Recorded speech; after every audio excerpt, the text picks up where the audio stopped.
তথাকথিত মোটিভেশনাল স্পিকারের সাথে বাস্তব মোটিভেশন আইকনদের এই ফাড়া, ওরা যা বলে করে ঠিক তাই। কোহলি পুরনো সময়ে যা যা বলেছেন সেটা কতটা খাঁটি, অনুপ্রেরণার জোয়ার আরও বাড়াতেই যেন করে দেখালেন।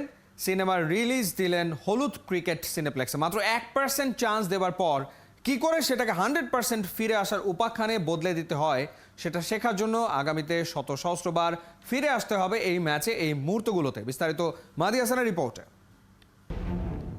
সবাই বলছে 99% নিশ্চিত যে আপনাকে দিয়ে কিছু হবে না, তবে কখনো কখনো ওরা যে সামান্য 1% চান্স রেখে দিল সেটাই অনেক। নির্ভর করবে কিভাবে আপনি সেই সুযোগটাকে দেখছেন, নিজের ভেতরে যা অবশিষ্ট আছে তার সবটা নিংড়ে দিচ্ছেন কিনা। আর সেটা করতে পারলে 1% বদলে যাবে 10%-এ, 10% সম্ভাবনা হয়তো ঠেকবে 30%-এ।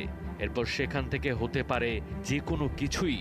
কে জানে, 1% চান্স নিয়ে আপনি ঘটিয়ে ফেলতে পারেন মিরাকেল।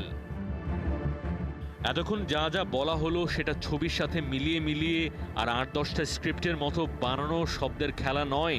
প্রত্যেকটা কথা বলেছেন স্বয়ং বিরাট কোহলি।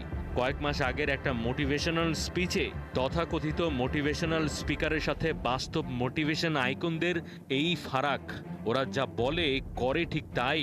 কোহলি পুরনো সময়ে যা যা বলেছেন সেটা কতটা খাঁটি, অনুপ্রেরণার জোয়ার আরও বাড়াতেই যেন করে দেখানোর সিনেমাটার রিলিজ দিলেন হলুদ ক্রিকেট সিনেপ্লেক্সে। প্লে অফ নিশ্চিত করতে চেন্নাইয়ের বিপক্ষে শেষ ওভারে 16 রান ডিফেন্ড করতে হতো আরসিবিকে। বল হাতে যশ দয়াল, ক্রিজে মহেন্দ্র সিং ধোনি, রবীন্দ্র জাদেজাও। প্রথম বলে 6 মারেন ধোনি।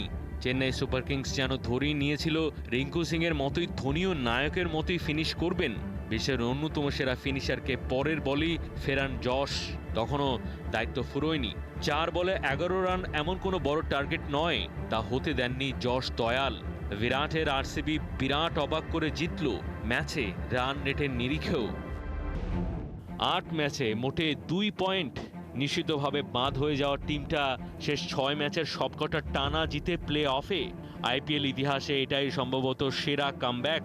মাত্র 1% চান্স দেবার পর কি করে সেটাকে 100% ফিরে আসার উপাখ্যানে বদলে দিতে হয়, সেটা শেখার জন্য আগামীতে শত সহস্রবার ফিরে আসতে হবে এই ম্যাচে, এই মুহূর্তগুলোতে।